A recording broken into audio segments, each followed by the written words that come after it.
Good morning, and thank you for joining us for another Saturday morning snippets. Today we're reading from the Gospel of John again in chapter 8, verses 2 through 4, a story that is very familiar with many of us. It's where the woman is caught in adultery and brought before Jesus. Now, there are a ton of lessons that we can learn from this, I know, but I just want to focus on a concept that sometimes I think we skip over. So let's catch up with this story here. And it says of Jesus, early in the morning, he came again to the temple. All the people came to him, and he sat down and taught them. Now look at the scenario.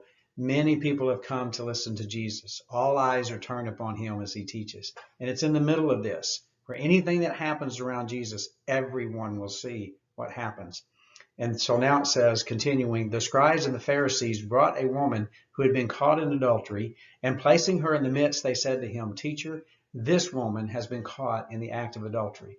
Now, if you don't know the rest of the story, go ahead and read that. It's very beautiful how Jesus offered unconditional forgiveness when everybody else offered unconditional judgment and harshness and, in a sense, brutality to drag her into a crowd and for everybody to see.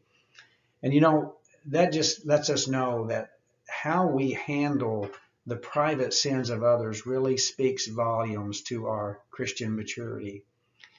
And I just want to say as a disclaimer, I'm not saying that we will deny sin. I'm not saying that we disregard sin or take it lightly. Certainly the scripture teaches us about sin and to be guarded against it in our own lives and to help others overcome it in their lives. But what do we do when we're aware of the private sins of somebody else? Well, Christ-like love, although it doesn't deny sin, Christ-like love does not display the private sin of others. As a matter of fact, in 1 Peter chapter 4, verse 8, we're taught that love actually covers the multitude of sins. We don't want to display the sins of others. We want to help them. So examine your life and how you might be aware of the sins somebody else has, and be in prayer about that and what you can do to help them without displaying their sins to the world. I hope you're being blessed by this. If you have some suggestions, please let us know. Have a great Saturday. God bless you.